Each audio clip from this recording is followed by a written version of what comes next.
Hello.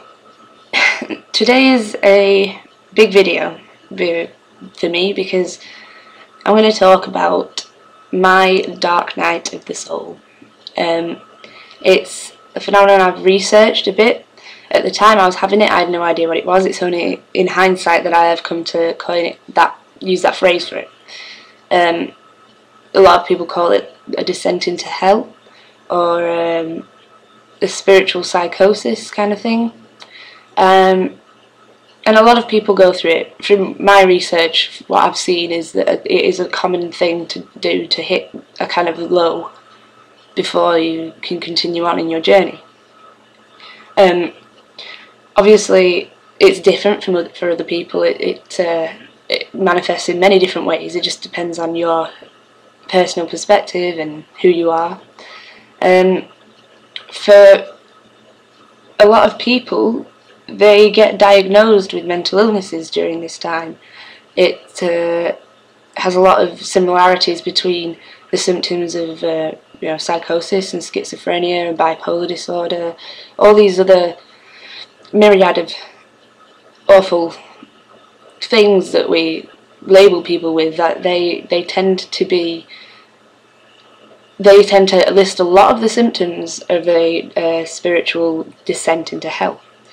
And it doesn't really matter where you start off before this. In fact, I think if you had a spiritual life before this low ebb, you're more likely to go to a very, very different extreme. So for me, I was very spiritual. I always believed in a magical and yet philosophical kind of way of life. I always had a strong pull towards like crystals and herbs and stuff, and my parents were, I was brought up a Catholic in Catholic schools, but my parents were more spiritual than that. My mum's more of a sort of new age hippie kind of person, but internally.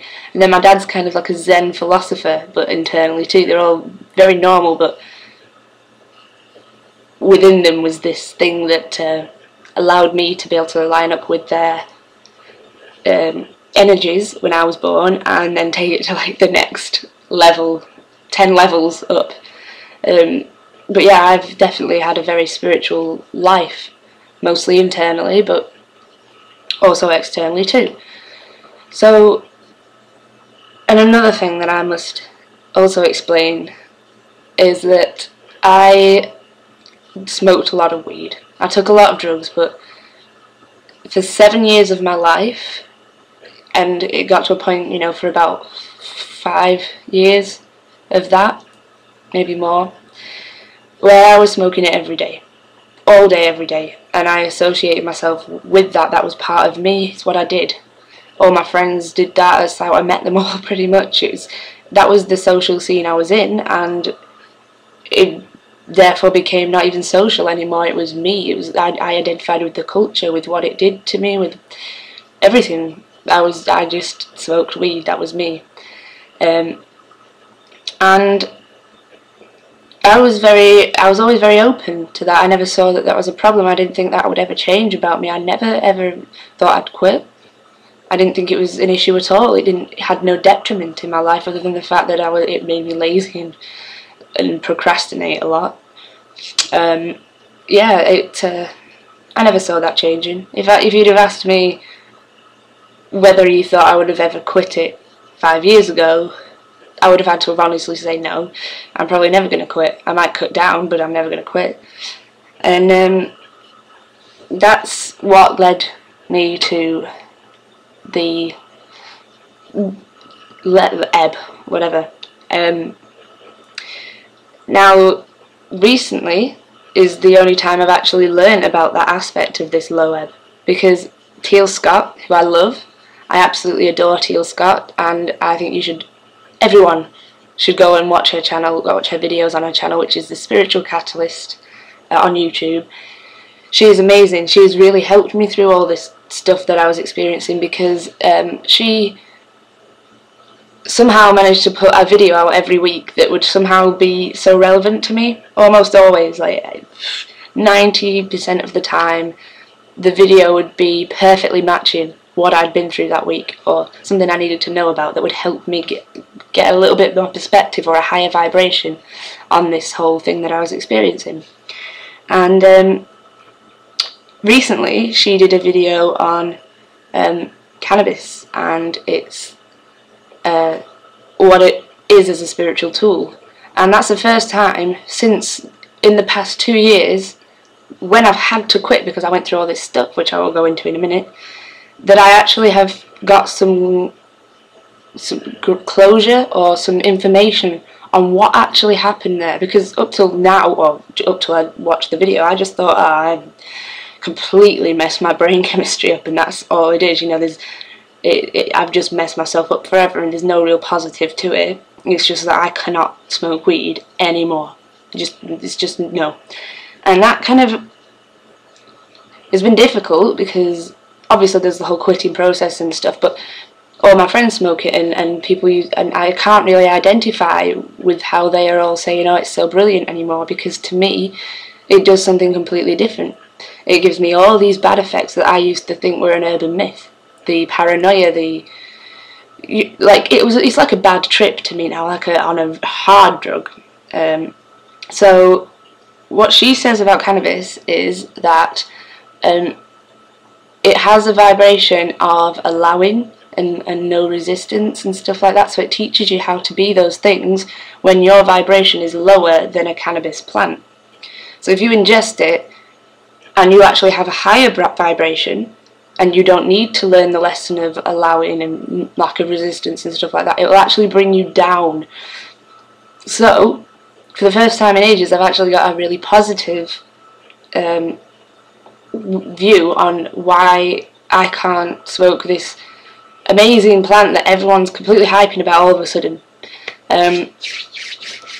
Like, I have outgrown it just before it got good, kind of thing, and that used to really like get on my nerves a little bit, because it was like, well, all the cool kids are smoking it now, and all of a sudden I can't, and I have to be boring.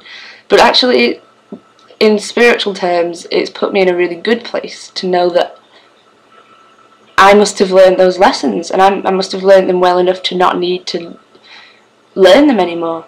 And obviously for a long time I was thinking, well, this can't be good, you know, to be spiritual you must be able to like go through all this stuff, and it must be my mind, it must be my subconscious that's making me have these bad experiences on it. But no, actually it's dragging me down in the same way that any negative situation that you put yourself into you have to have lowered your vibration in order to either be a match to it, or if you are dragged into it,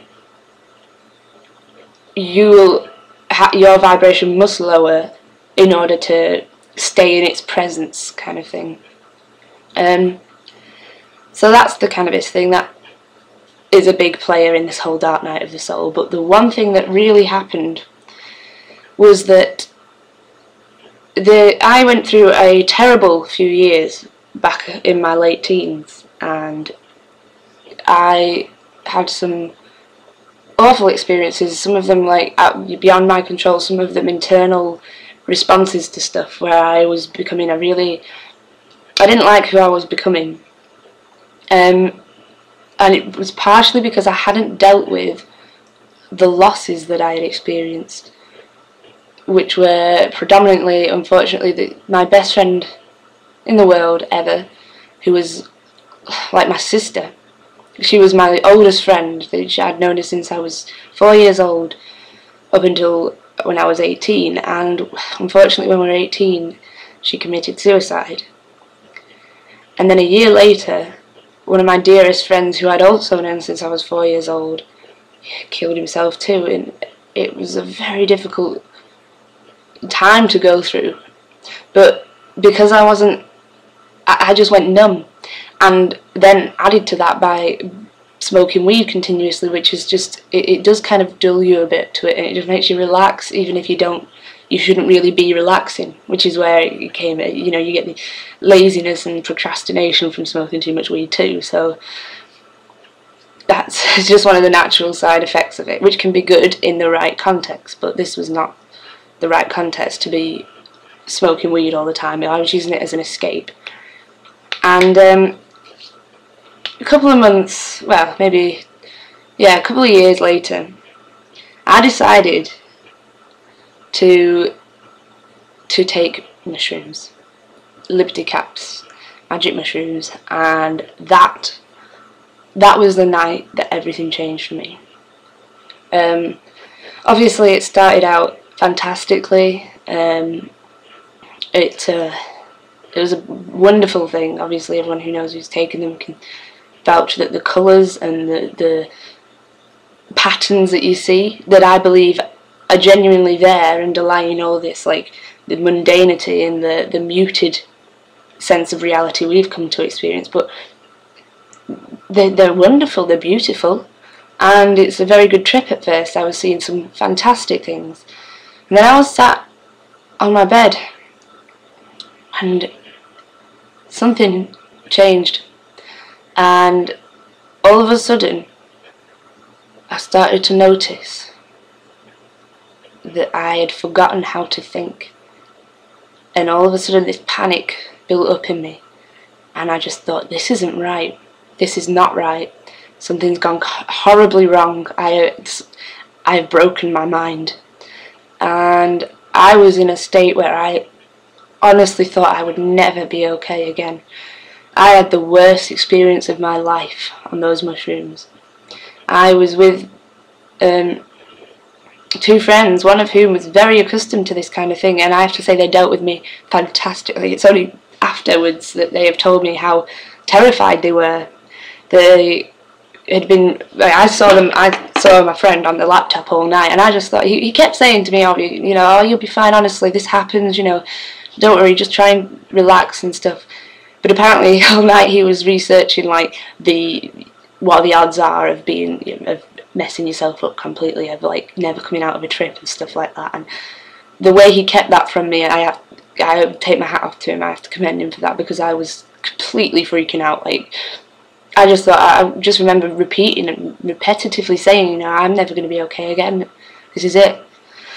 Obviously words are never going to be enough to try and describe a trip, because it's like extra dimensional. You cannot even put it into like words, but as far as I can go with that is that it was like I had broken all the barriers in my mind between my subconscious and my conscious, and every association, every little tiny thing, everything all smushed into like this complete chaotic mess, this totally discordant, awful mess had broken loose, and my mind was rushing and whirring, and it was a horrible experience, not because it was so chaotic or anything, that was terrible, but it was because in those moments I couldn't feel any spiritual connection to anything. I was completely isolated. I had been this cord between me and whatever I had believed in, all my guides, like I believed that I had a wolf spirit guide and stuff like that, and I'd never fully seen him or anything, but I got comfort in that. It all severed, like I couldn't feel anything, and I honestly thought at that point, there is nothing.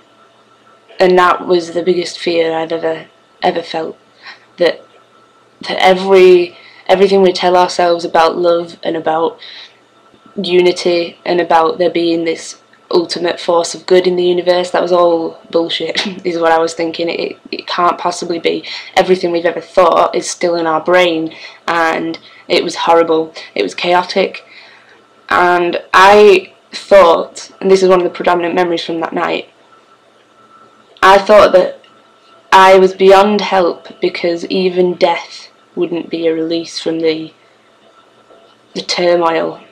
I thought someone could take a gun and shoot me in the face, right there, kill me, straight up, kill dead, and my consciousness would just continue on as if nothing had happened in this complete chaos. And it was the worst. And I remember lying there after all the initial panic and stuff. I just remember lying there and thinking, I'm never going to be okay again. And at some point, something in me said, no, just because you can't feel